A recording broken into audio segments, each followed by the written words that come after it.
Item ಯಾವುದೇ ಇರಲಿ try ಮಾಡಿ ಆಚಿ ಚಿಕನ್ ಮಸಾಲಾ. ಆಚಿ ಚಿಕನ್ ಮಸಾಲಾ. ಕಾಸಿಯಾದ ಕಾರ್ಯದರ್ಶಿ ಹುಸೇನ್ ಅವರು ಸರ್ ತಮಗೆ ವಿಶೇಷ ಕಾರ್ಯಕ್ರಮಕ್ಕೆ ಸ್ವಾಗತ. ನರಸಿಂಹಮೂರ್ತಿ ಅವರೇ, ಬಜೆಟ್ ಮೇಡಮ್ ಇಡೀ ರಾಜ್ಯಾದ್ಯಂತ ಇವತ್ತು ನಿಮ್ಮ ರಾಮನಗರಕ್ಕೆ ಬಂಪರ್ ಕೊಡುಗೆ ಕೊಟ್ಟಂಗಿದೆ. ಅಲ್ಲ, ಪ್ರತಿ ಬಜೆಟಲ್ಲೂ ಬಂಪರ್ ಕೊಡುಗೆ ಕೊಡ್ತಾ ಇರ್ತಾರೆ, ಆದರೆ ಏನು ಆಗಲ್ಲ. ಇದು ಇಲ್ಲಿವರೆಗೂ ಅವ್ರು ಬಂದು ಈಗ ಈ ಸರ್ಕಾರದಲ್ಲಿ 3 ಬಜೆಟ್ ಮಾಡಿದ್ರು ರಾಮನಗರಕ್ಕೆ ಭಾಳಷ್ಟು ಬಂಪರ್ ಕೊಡುಗೆಗಳು ಕೊಡ್ತಾ ಇರ್ತಾರೆ. ಆದ್ರೆ ಅಲ್ಲಿ ಯಾವ ಇನ್ನ ನಮ್ಮ ಕಣ್ಣಿಗೆ ಕಾಣಿಸೋ ಥರ ಕೊರತೆಯಿಂದಾಗಿ ಯಾವುದು ಅನುಷ್ಠಾನಕ್ಕೆ ಬರಲ್ಲ, ಪ್ರಗತಿ ಇಲ್ಲ. ಬೆಂಗಳೂರಿಗೆ ಬಂದ್ಬಿಟ್ರಲ್ಲ, ಖಂಡಿತ ಸರಿಗ ಹೆಂಗಿದೆ ನೋಡಿ, ಕರೆಕ್ಟ್ ಆಗಿ ಹೇಳಿದ್ರಿ ಸರ್. ಬೆಂಗಳೂರು ಗ್ರಾಮಾಂತರ ಆಗ್ಬಿಟ್ರು ಇವರೆಲ್ಲ. ಆದ್ರೂ ಸಮಾಧಾನ ಇಲ್ಲ ಸರ್. ಇವತ್ತಲ್ಲ ಸರ್ ಬೆಂಗಳೂರು ಗ್ರಾಮಾಂತರ, ನಾನು ಹುಟ್ಟುವಾಗಲೇ ಬೆಂಗಳೂರು ಗ್ರಾಮಾಂತರ. ಅದು ರಾಮನಗರ ಬೆಂಗಳೂರು ಗ್ರಾಮ, ಈ ಬೆಂಗಳೂರು ದಕ್ಷಿಣ ಮಾಡಿದ್ದಾರೆ. ಬೆಂಗಳೂರು ದಕ್ಷಿಣ ಮಾಡಿದ್ದಾರೆ. ಮುಂಚೆನೆ ನಾವು ಬೆಂಗಳೂರು ಗ್ರಾಮಾಂತರ ಮೇಡಮ್. ನಾನು ಹುಟ್ಟಿದಾಗಲೇ ಬೆಂಗಳೂರು ಗ್ರಾಮಾಂತರ 45 ವರ್ಷದ ಹಿಂದೆ. ಆದರೆ ಇವತ್ತು ಸಿದ್ದರಾಮಯ್ಯನವರು ಬಹಳ ಹಿರಿಯ ರಾಜಕಾರಣಿ, ಅವರು 17ನೇ ಬಜೆಟ್ ಮಂಡಿಸ್ತಾ ಇದ್ದಾರೆ. ಈ ರಾಜ್ಯದ ಇಡೀ ರಾಜ್ಯದ ಜನ ಅವ್ರನ್ನ ನೋಡ್ತಾ ಇದ್ರು ಇವತ್ತೇನು. ಆಮೇಲೆ 17ನೇ ಬಜೆಟ್, ಯಾಕೆಂದ್ರೆ ಈ ಕಿತ್ತಾಟದಲ್ಲಿ ಬಜೆಟ್ ಅಲ್ಲಿ ಸಾಲ ಮಾಡಿ ತುಪ್ಪ ತಿನ್ನುವಂಗ ಆಗಿದೆ ಮೇಡಮ್. 1,32,000 ಕೋಟಿ ಸಾಲ ಈಗಲೇ 2,40,40,000 ಕೋಟಿ 3 ವರ್ಷದಲ್ಲಿ ಮಾಡಿದ್ದಾರೆ. ಅದಕ್ಕೆ ಬಡ್ಡಿ ಎಷ್ಟು? ಪ್ರತಿ ಗಂಟೆಗೆ 5 ಕೋಟಿ ಬಡ್ಡಿ ಕಟ್ತಾ ಇದ್ದಾರೆ. ಎಷ್ಟು ಕೋಟಿ ಮೇಡಮ್? ಅದಕ್ಕೆ 42 ಕೋಟಿ ವರ್ಷದಲ್ಲಿ ಕಟ್ತಾ ಇದ್ದಾರೆ.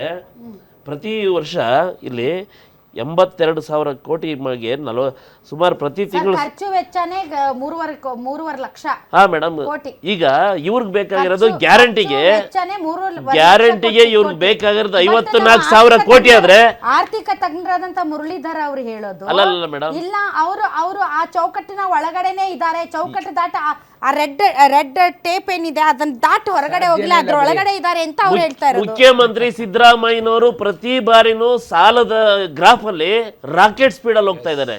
ಅಭಿವೃದ್ಧಿ ಪಥನ ಸೈಡ್ ಬಿಟ್ಬಿಟ್ಟು ಇವರು ಸಾಲದ ಸುನಾಮಿನಲ್ಲಿ ನಮ್ಮ ರಾಜ್ಯನ ಸಾಲದ ವಿಚಾರ ಯಾವುದೇ ರಾಜಕೀಯ ನಿಯೋಗತ್ವ ಇರಲಿ, ಅಪೋಸಿಷನ್ ಅಲ್ಲಿ ಇದ್ರೆ ಇದೇ ಮಾತು ಹೇಳೋದು. ಕರ್ನಾಟಕದಲ್ಲಿ ಕನ್ನಡದಲ್ಲಿ ಹೇಳ್ತಾರೆ, ಕುಮಾರಣ್ಣವರು ಪ್ರದೇಶದಲ್ಲಿ ಹಿಂದಿಯಲ್ಲಿ ಹೇಳ್ತಾರೆ. 3,000 ಕೋಟಿನೋ ಏನೋ ಸಾಲ ಮಾಡಿದ್ರು ಸರ್ ಅವಾಗ. ಅವರು ವಿತ್ ಇನ್ ದಿ ಲಿಮಿಟ್ ಇದ್ರು. ಅವಾಗ GDP ಹೇಗಿತ್ತು ಸರ್ ಅವರು ಕಾಲದಲ್ಲಿ? ಆಗ GSDP ರೇಷಿಯೋ ನೋಡಿದ್ರೆ ಅಲ್ಲ, ಈಗ ಸಿದ್ದರಾಮಯ್ಯರು 13ರಿಂದ 18ರಲ್ಲಿ ಇದ್ದಾಗ್ಲೂ ನೋಡಿ, 23ರಿಂದ 26ರವರೆಗೆ ಇದ್ದಾಗ್ಲೂ ನೋಡಿ, ಪ್ರತಿ ಬಾರಿಯೂ ಅವರ ಪೊಲಿಟಿಕಲ್ ಪಾರ್ಟಿ ಗೊತ್ತು ನನಗೆ. ನಾನು ಹೇಳೋದು ಕೇಳಿ, ಬೇರೆ ರಾಜ್ಯಗಳು ಬಾರ್ಡರ್ನ ದೂರ ತಳ್ಬಿಟ್ಟು ನಾವು ಒಳಗಿದ್ದೀವಿ ಅನ್ನತ್ತೆ, ಗೊತ್ತಾಯ್ತಾ? ಲೈನ್ನ ದೂರ ಮಾಡಿಬಿಡ್ತಾರೆ. ಉತ್ತರ ಪ್ರದೇಶ ಆಗಲಿ ಬಿಹಾರ ಆಗಲಿ, ತಪ್ಪು ಹೇಳಬಾರ್ದು. ಒಕ್ಕೂಟ ವ್ಯವಸ್ಥೆಯಲ್ಲಿ ಹೆಚ್ಚು ಸಂಪಾದನೆ ಮಾಡೋನು ಕಡಿಮೆ ಸಂಪಾದನೆ ಮಾಡೋನ ಜೊತೆ ಶೇರ್ ಮಾಡಬೇಕು. ಅದು ನ್ಯಾಯಸಮ್ಮತ. ಅಂತಾರಾಷ್ಟ್ರೀಯವಾಗೂ ಹಾಗೇ ಇದೆ, ರಾಷ್ಟ್ರೀಯವಾಗೂ ಆಗಿದೆ, ಸರ್ಕಾರಿ ಕಮಿಷನ್ನು ಹಾಗೇ ಇದೆ, ಈಗಿರೋ ಕಮಿಷನ್ನು ಹಾಗೇ ಇದೆ. ಬಟ್ ನಮ್ಮಲ್ಲಿ ಈಗ ಕುಮಾರಸ್ವಾಮಿ ಅವರಿಗೆ ಅವ್ರು ಕಂಪೇರ್ ಮಾಡ್ತಾ ಇದ್ದಾರೆ. ಕುಮಾರಸ್ವಾಮಿ ಅವರ ಅಧಿಕಾರ ಅವಧಿಯಲ್ಲಿ ಮಾಡಿದ ಸಾಲಕ್ಕೂ ಮತ್ತು ಈಗಿನ ಸಾಲಕ್ಕೂ ಕಂಪೇರ್ ಮಾಡ್ತಾ ಇದ್ದಾರೆ ಅವರು. ಸೊ ಆ ಒಂದು ವಿಚಾರದಲ್ಲಿ ಮೇಡಮ್, ನಾನು ಅಧಿಕಾರದಲ್ಲಿದ್ರು ನೀವು ಅಧಿಕಾರದಲ್ಲಿದ್ರು ಅಷ್ಟು ಸಾಲ ಬೇಕೇ ಬೇಕು. ಲೈನ್ ಒಳಗಡೆ ಇರಬೇಕು. ಸಾಲ ಬೇಕಾಗಿರೋದು ಸಂಪತ್ತನ್ನ ಎಕ್ಸ್ಟ್ರಾ ಮಾಡಕ್ಕೆ. ನಾವು ಗ್ಯಾರಂಟಿಗಳಿಗೆ ಸಾಲ ಮಾಡ್ತೀವಿ ಸೃಜನೆಗೆ ಅಂತ ಅವ್ರು ಹೇಳೋದು. ಫಿಸ್ಕಲ್ ಡಿಸಿಪ್ಲಿನ್ ಎಲ್ಲರೂ except corona period which was allowed. ಆವಾಗಲೂ ನಾವು ಜಾಸ್ತಿ ಇಂಡಿಸಿಪ್ಲಿನ್ ಆಗಿ ಹೋಗಿಲ್ಲ. ನಮ್ಮದು ಒಂದು ಅರ್ಥ ಮಾಡ್ಕೊಳ್ಳಿ, ನಮ್ಮದು ಬೈ ಮಿನಿಟ್ ರೆವಿನ್ಯೂಸ್ ಬರುತ್ತೆ. 60% ಸರ್ವಿಸ್ ಸೆಕ್ಟರಿಂದ ರೆವಿನ್ಯೂ ಬರೋದು, 20% MSME ಇಂಡಸ್ಟ್ರಿಯಲ್ ಸೆಕ್ಟರಿಂದ ರೆವಿನ್ಯೂ ಬರೋದು ಸಾಮಾನ್ಯದ ಮಾತಲ್ಲ. ಇನ್ನೊಂದು 20% ಫೈನಾನ್ಷಿಯಲ್ ಎಕ್ಸ್ಪೆಂಡಿಚರ್ ಅಲೋಕೇಶನ್ ಆಗಿರೋದಿಲ್ಲಿ. ಸಾಲನೂ ತೀರಿಸಬೇಕು, ಬಡ್ಡಿನೂ ಕೊಡಬೇಕು. ಇಲ್ಲಿ ಮಧ್ಯೆ ಮಾತಾಡಬೇಡಿ. ಒಂದು ಸರ್ಕಾರ ಬಿಟ್ಟೋದಾಗ ಸಾಲನ ಝೀರೋ ಮಾಡಿಬಿಟ್ಟು ಹೋಗಲ್ಲ, ಆ ಸಾಲನ ಹಸ್ತಾಂತರಿಸುತ್ತೆ. ಆ ಸಾಲದ ಮೇಲೆ ಬಡ್ಡಿ, ಆ ವರ್ಷದ ಸಾಲದ ಮೇಲೆ ಬಡ್ಡಿ ಸೇರಿ ಪ್ಲ್ಯಾನ್ ಮಾಡಬೇಕು. ಯಾತಕ್ಕೋಸ್ಕರ finance commission 25% of the GDP ಅಂತ ಹೇಳುತ್ತೆ ಅಂದರೆ, ನಿಮ್ಮ ಕೈಯಲ್ಲಿ ಪ್ರತಿ ವರ್ಷ ಇಷ್ಟು ಸಾಲ ಮಾಡಿದ್ರೆ ತೀರ್ಸಕ್ಕಾಗತ್ತೆ, ಇಲ್ಲ ಅಂದರೆ ತೀರ್ಸಕ್ಕಾಗಲ್ಲ. ಸೊ ಆರ್ಥಿಕ ಶಿಸ್ತಿನ ಒಳಗಡೆನೇ ಇದೆ ಸರ್ ಸಾಲ ಆಲ್ವೇಸ್.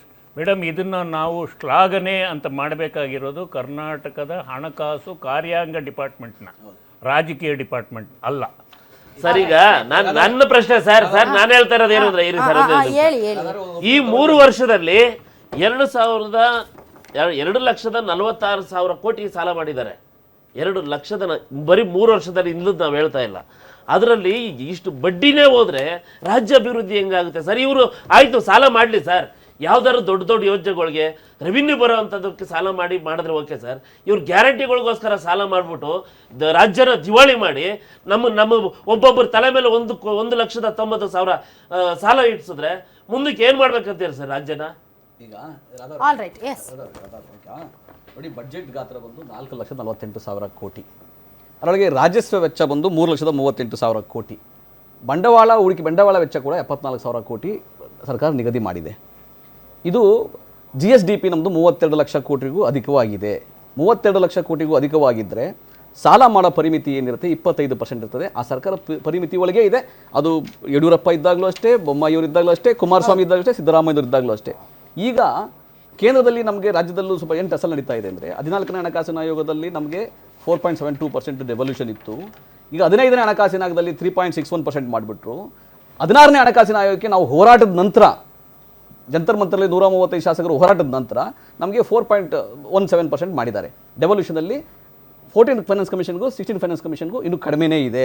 ಆದಾಗ್ಯೂ ಕೂಡ ರಾಜ್ಯ ಇಷ್ಟೆಲ್ಲ ಒತ್ತಡಗಳ ನಡುವೆನೂ ಕೂಡ ಬೊಮ್ಮಾಯಿಯವರು ಲಾಸ್ಟ್ ಬಜೆಟ್ 2022 ಬಜೆಟಲ್ಲಿ ಅವರು ನೇರವಾಗಿ ಮೆನ್ಷನ್ ಮಾಡಿದ್ದಾರೆ. ಏನಂದರೆ ಕೇಂದ್ರದಿಂದ ನಮಗೆ ಅನುದಾನಗಳಲ್ಲಿ ವ್ಯತ್ಯಾಸ ಆಗಿದೆ. ಸ್ಪಷ್ಟ ಇದೇ ಪದ, ಕೇಂದ್ರದಿಂದ ನಮಗೆ ಅನುದಾನಗಳಲ್ಲಿ ವ್ಯತ್ಯಾಸ ಆಗಿದೆ. ಒಂದು ಬೊಮ್ಮಾಯಿಯವರಲ್ಲಿದ್ದು. ಎರಡನೇದು ಯಡಿಯೂರಪ್ಪನವರು ಹೇಳಿದ್ದಾರೆ, ತುಮಕೂರಲ್ಲಿ ಬಹಿರಂಗವಾಗಿ ಹೇಳಿದ್ದಾರೆ, ನಮಗೆ ನೀವು ನಮ್ಗೆ ಹಣಕಾಸಿನ ಕೊಡಲಿಲ್ಲ ಅಂದರೆ ನಮ್ಗೆ ತೊಂದರೆ ಆಗುತ್ತೆ. ಇದು ನೇರವಾದ ಮಾತುಗಳು. ಅದೇ ನಾವು ಮುಂದುವರೆದು ಬಜೆಟಲ್ಲಿ ಯಾಕೆ ಮೆನ್ಷನ್ ಮಾಡ್ತೀವಿ ಅಂದರೆ ನಮ್ಮದು ಹೊಣೆಗಾರಿಕೆ ಇದೆ, ರಾಜ್ಯ ಸರ್ಕಾರದ ಹೊಣೆಗಾರಿಕೆ ಇದೆ, ಜನತೆಗೆ ಮಾಹಿತಿಯನ್ನು ಸತ್ಯವನ್ನು ಹೇಳುವಂಥದ್ದು. ಆ ಸತ್ಯವನ್ನು ಹೇಳ್ತಾರೆ. ಎರಡನೇದು, ನಾವು ಆರ್ಥಿಕ ಶಿಸ್ತು ಏನಿದೆ 3.3 ಇರಬೇಕು. ನಮ್ಮ ಏನು ಆರ್ಥಿಕ ಶಿಸ್ತು ನಮಗೇನು ವ್ಯತ್ಯಾಸ ಆಗ್ತದೆ, ಡೆಫಿಷಿಯನ್ಸಿ ಏನಿದೆ ಅದಿದೆ GSDP ಮೇಲೆ ಸಾಲ ಮಾಡೋದು. ಆದರೆ ವಿತ್ತೀಯ ಕೊರತೆ ಇದೆಯಲ್ಲ, ಅದು 2.9% ಇದೆ. 3 ದಾಟಿಲ್ಲ. ಕೇಂದ್ರ ಸರ್ಕಾರದ ನೀವು ಕಂಪೇರ್ ಮಾಡಿದ್ರೆ 4.4% ಇದೆ ಆರ್ಥಿಕ ವಿತ್ತೀಯ ಕೊರತೆ 4.4% ಇದೆ ಕೇಂದ್ರ ಸರ್ಕಾರದ್ದು. ನಮ್ಮದು 2.9% ಇದೆ. ಕರ್ನಾಟಕ ಸರ್ಕಾರ ಪಕ್ಕದ ಎಲ್ಲ ರಾಜ್ಯಗಳಿಗೂ ಕಂಪೇರ್ ಮಾಡಿಕೊಂಡ್ರೆ, ಅಟ್ಲೀಸ್ಟ್ ದಕ್ಷಿಣ ಭಾರತ ಎಲ್ಲ ರಾಜ್ಯಗಳಿಗೆ ಕಂಪೇರ್ ಮಾಡಿಕೊಂಡ್ರೆ ಅತ್ಯಂತ ಸುಸ್ಥಿರ ಸ್ಥಿತಿನಲ್ಲಿದೆ. ಆಮೇಲೆ ಕೇಂದ್ರ ಸರ್ಕಾರದಿಂದ ಒಂದೇನೋ ಮಾಹಿತಿ ಬಂದಿತ್ತು, 8.16 ಲಕ್ಷ ಕೋಟಿ ರೂಪಾಯಿ ಸಾಲ ಮಾಡಿದ್ದಾರೆ ಅಂತ. ಅದು ತಪ್ಪು. ಅವರು ಅದನ್ನ ಅದು ತಪ್ಪಾಗಿಲ್ಲ. ಯಾವ ಬೇಸಿಸ್ ಮೇಲೆ ತಪ್ಪಂತೀರಾ ಸರ್? ಇಲ್ಲ, ಡಿಪಾರ್ಟ್ಮೆಂಟ್ ನೀವು ಯಾವ್ದೋ ಯೂತ್ ಕಾಂಗ್ರೆಸ್ ನಾನೇನಾದ್ರು ಹೇಳಿದಾಗ ಈಗ ಕೇಳಿ, ಬಿಜೆಪಿ ಹೋಗ್ತಾ ಕೇಂದ್ರ ಸರ್ಕಾರ ಫೈನಾನ್ಸ್ ಡಿಪಾರ್ಟ್ಮೆಂಟ್ ಕೊಟ್ಟಿರೋದನ್ನ ಕಾಂಗ್ರೆಸ್ ಈಗ ನಾನು ಸರ್ ಹೆಂಗೆ ತಪ್ಪಾಗಿದೆ ಅನ್ನೋದು